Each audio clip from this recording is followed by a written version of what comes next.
Welcome, everybody. Today we would like to briefly introduce our new book, The Regulation of Decommissioning, Abandonment and Reuse Initiatives in the Oil and Gas Industry, from Obligation to Opportunities, which has actually just been published by Wolters Kluwer. My name is Heike Trishman, and I'm a partner at Watson, Farley and Williams in London, and I will be leading through these short discussions today. With me are my fellow co-editors and co-authors Eduardo G. Pereira, Alexandra Warwick, Catherine Bundy, and Keith Hall. We also welcome Rachel Davidson, whose book chapter, which she together with Nick Walker wrote, focuses on environmental obligations and liabilities in this area, which is obviously a very important topic. So all of their details are on this slide, as you can see. Okay, diving straight into the book then, turning to Eduardo first of all. Eduardo, you were very much the driver and organizer of this book and, pushing us through the process. What initiated this idea to develop this firstly now and also obviously as a multi-jurisdictional project? And I know that you have already a number of books in the market. Do you consider this book anyway special, and if so, why? Well, thanks, Heike. It's a pleasure to be here. I think that it's a good question, that why we did this book, what was the rationale behind, and I think that lessons learned in comparative law are very relevant for the oil and gas industry, especially where most of you are from North Sea and Gulf of Mexico. This actually provides a very good knowledge in terms of when you reach the maturity of an oil and gas investment. There's a lot of risks, complexity involved in these decommission activities. And this is not only specific to the North Sea. Of course, other parts of the world are getting closer and closer to be more towards the maturity.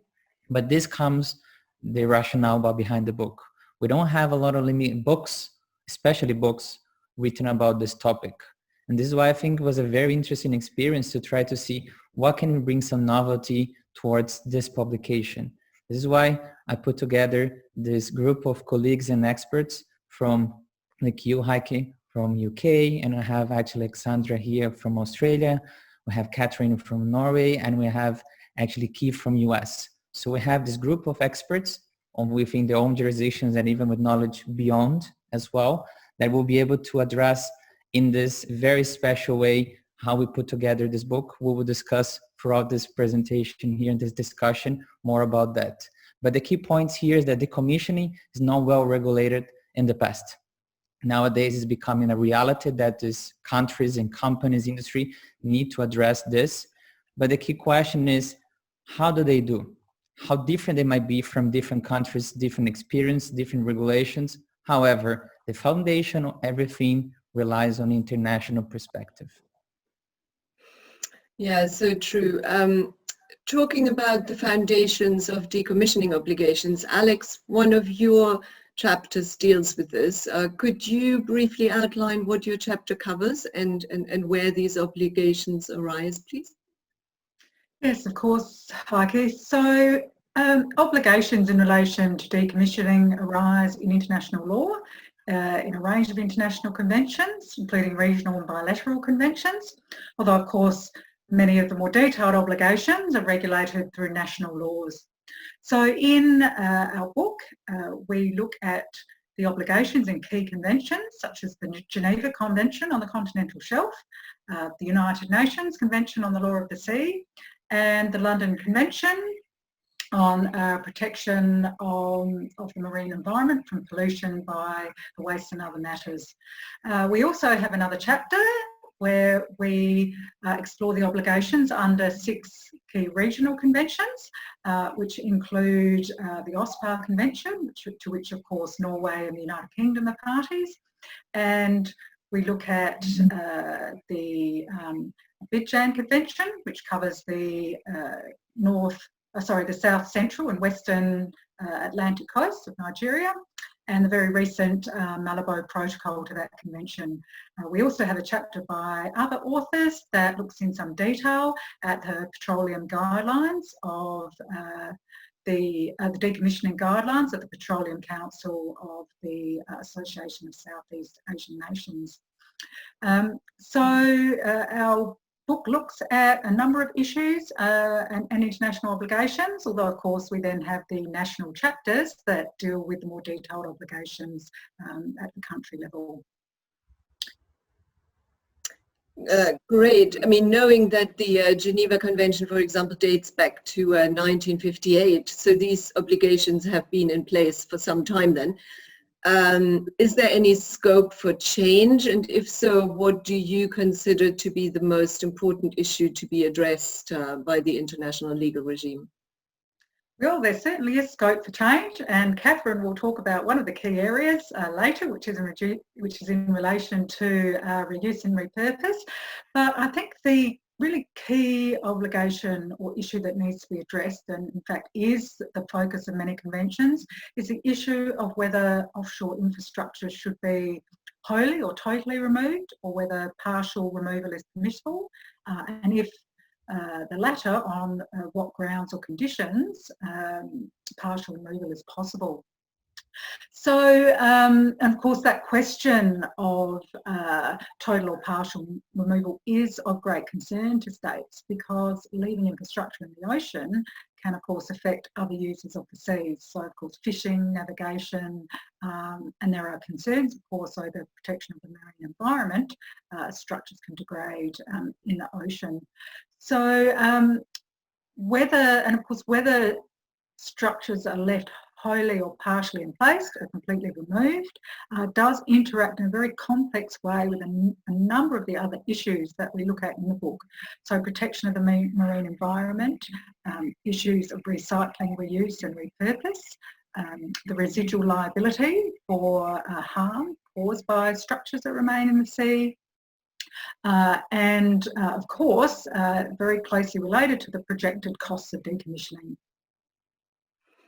Thanks, Alex. So the decommissioning assets that have been in place often for decades, like in the Gulf of Mexico and the North Sea, is a costly business for sure, particularly if we are talking about total removal.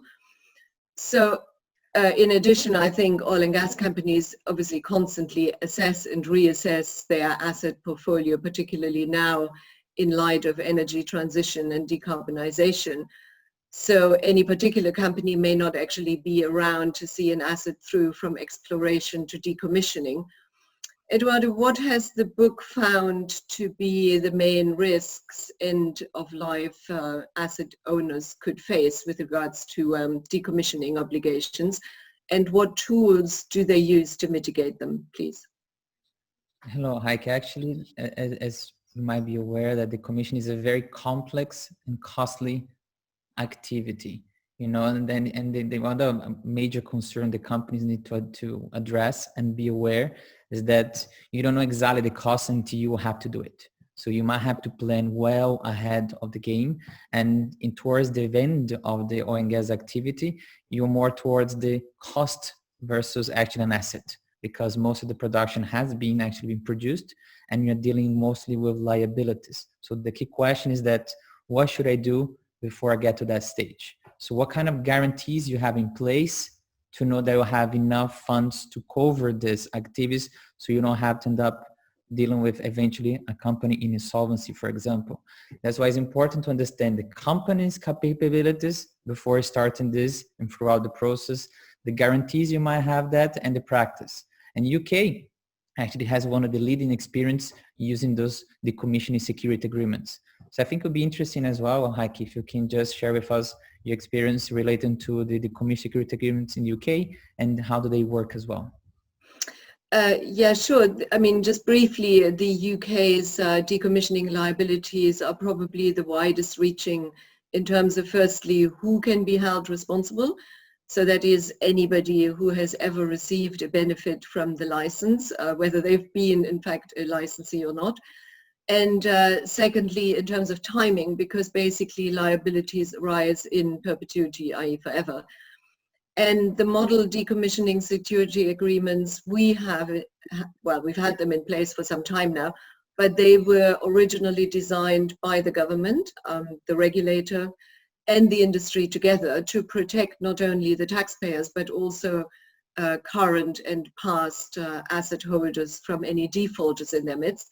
And because there are so many stakeholders involved in this process and who were involved in designing them, actually the process tends to work quite well. So, companies are well protected, I think, and the taxpayer to the extent they can be. Thank you.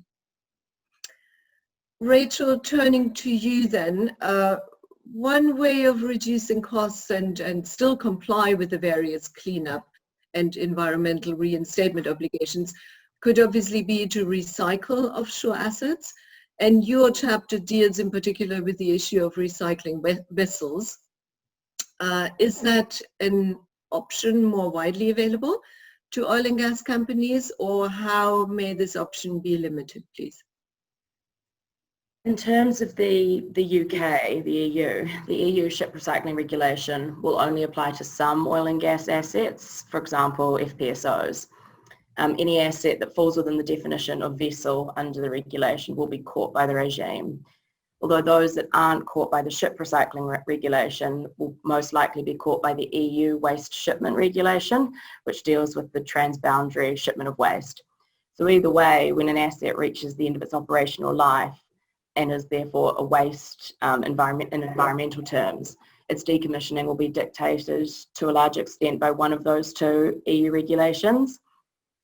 We're seeing that ship recycling is a particularly hot topic at the moment. The Hong Kong Convention, which is not yet in force, is the international instrument that the EU regulation, the EU ship recycling regulation, is essentially an early implementation of.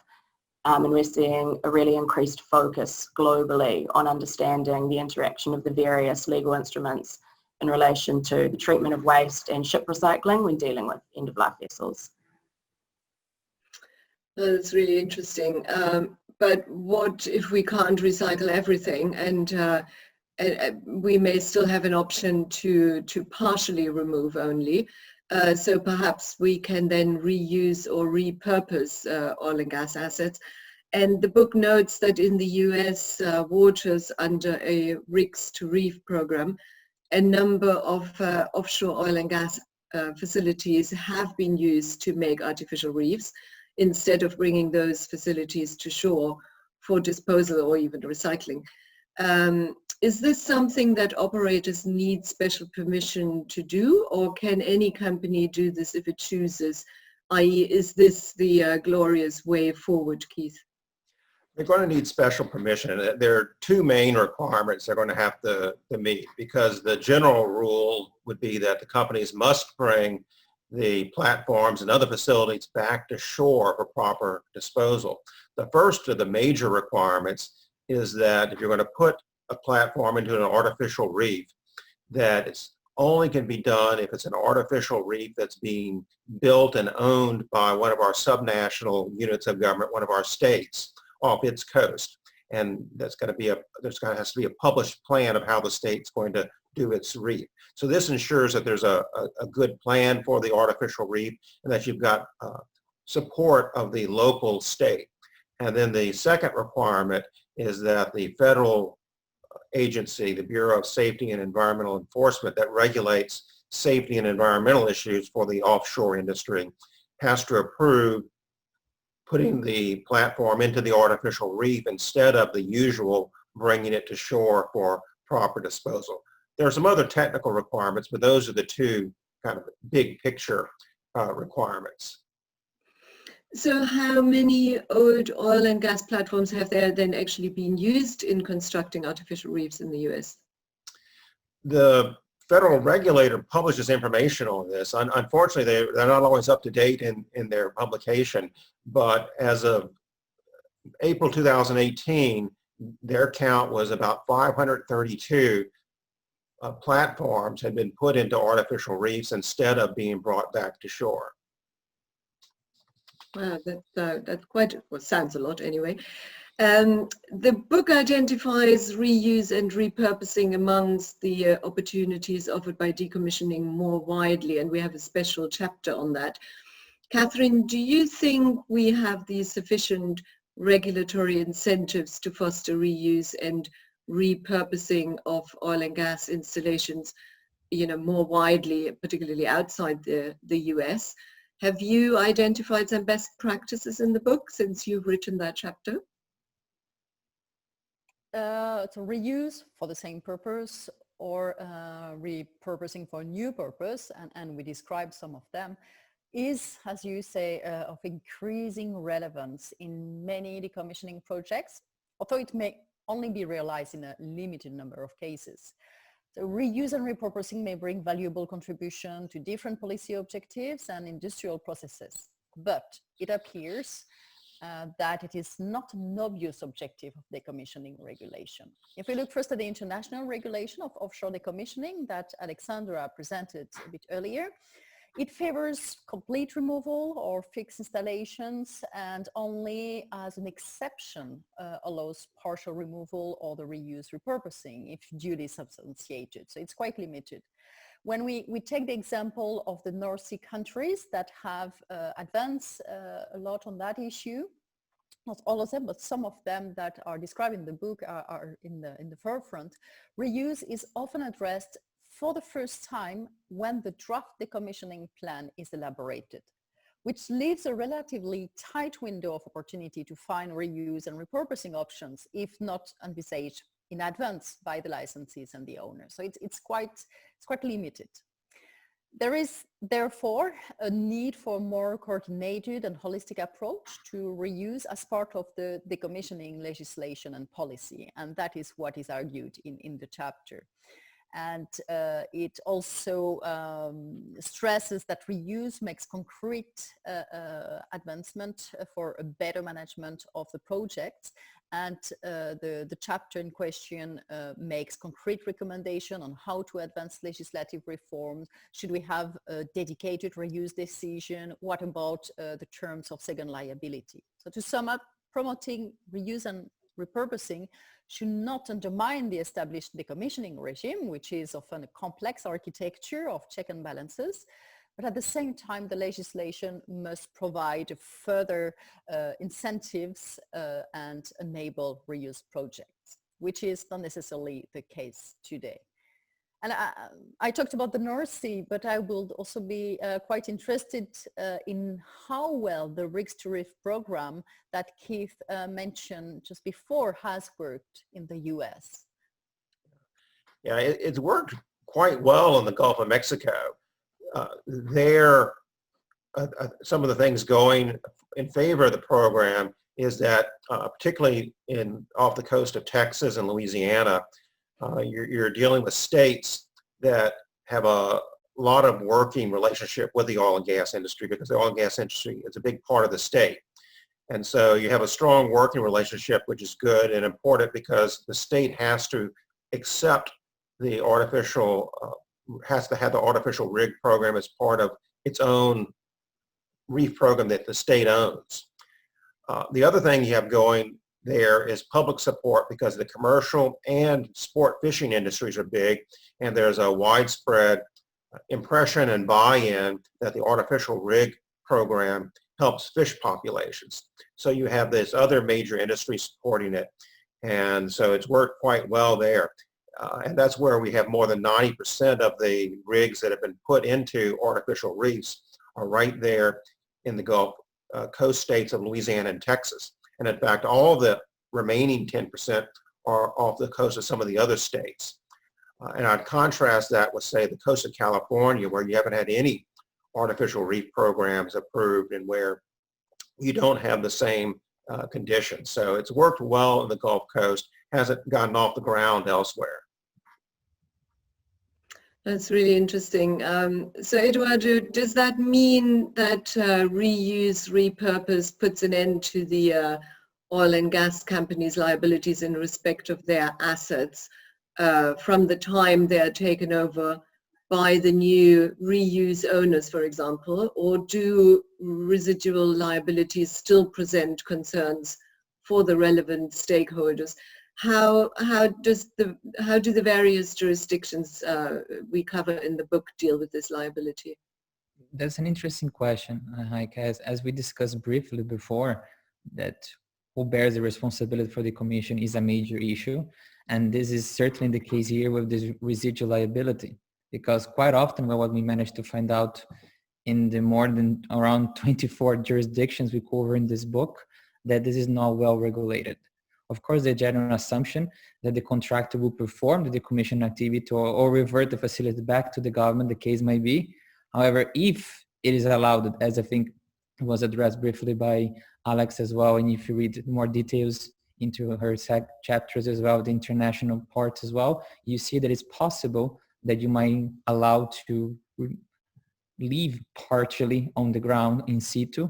Then the question is, who will remain liable for that? Will any company, then we raise another question. Is there any company that's going to be doing business and solvent for an indefinite period of time? Because how long this will take? And an interesting approach that Norway, they actually take that they allow the company to transfer such liability to the state with some financial compensation. But I think it would be interesting to know, what is the UK government addressing this issue, Heike? Thanks, Eduardo. You're absolutely right. Obviously, whether a company will be around for long enough to fulfill its residual liability obligations whenever they may arise in future is obviously a big question mark in the UK also. For now, the UK has not really put any special provisions in place, other than obviously that everybody who had a benefit on the license is responsible. But how can you basically make sure that you find those companies, particularly where they were foreign? That's a big question. And at the moment, companies only have to update the UK government if they change their place of incorporation or their contact details. However, I think the industry has kind of looked ahead a little bit here. And as part of an oil and gas industry initiative, the so-called, and it's a bit of a mouthful, the UK Fisheries Offshore Oil and Gas Legacy Trust Fund has been set up in 2007. I think it was mainly to provide information on these disused facilities to other users in the of the North Sea. But it is also set up to provide compensation in case any liability arises from them. I'm not entirely sure to what extent it's actually being used right now, but it's there, and it's definitely mentioned in the regulations as well. Thanks, Heike. It would be interesting to know what's happening across Atlantic. So how does this being covered, the US Rigs to the Reef program? Does the company have continuing liability for the facility used for the artificial reef? Would you be able to provide more information, Keith, about that? Yes, sure. And no, there's not continuing liability. One of the concerns was that companies might be reluctant to contribute a platform to an artificial reef if they had continuing liability. They might want to make sure they could get it off their books and might prefer to do a traditional complete removal. And the artificial reefs program is broader than just decommissioning. It's designed to help fishing populations. And so as part of the program, the federal law provides that if a state accepts the platform into one of the state's artificial reef programs, which is one of the requirements to do the artificial reefing with a platform, then the state will be liable. And that gives some comfort to the company that this can be completely off its books. And also it provides an entity that presumably will be around forever, the local state. And so that protection from liability applies as long as the platform meets any published standards that the state has as part of the artificial reef program.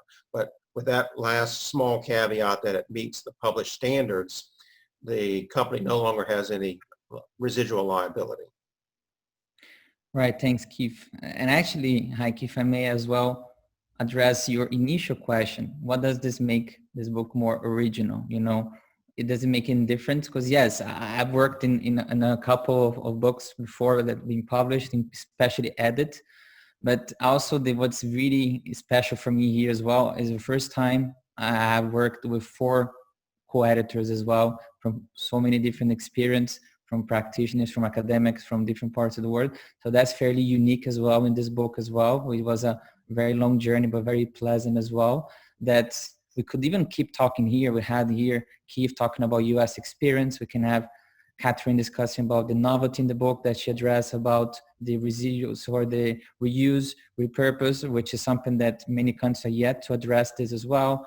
We actually had Nick and also have Rachel discussing some special issue about health and safety environment and issues, and we have Catherine discussing so many issues about international and regional perspective. So the way this book is developed is fairly unique because we actually covering 24 jurisdictions in 36 chapters with nearly 50 contributors. So I think that's a fairly extensive amount of work which covers from specific issues, from a regional issue, from international issue. So we're trying to deal with all the different perspectives. And we do hope that this book provides guidance to governments, companies, and other stakeholders to understand the current issue, especially if you go to the North Sea and Gulf of Mexico, and an upcoming issue in other jurisdictions. And we can hopefully learn from the lessons from UK, from Norway, from US, and how could they be adapted to be used in other jurisdictions. Thanks so much, everybody. I mean, for me, it's been a fascinating journey working with you all on this book, and it's also been obviously great discussing some of its aspects today. So thanks again for your time and participation, and yeah, good luck with it. Thank you. Thank you. Thanks, Hope.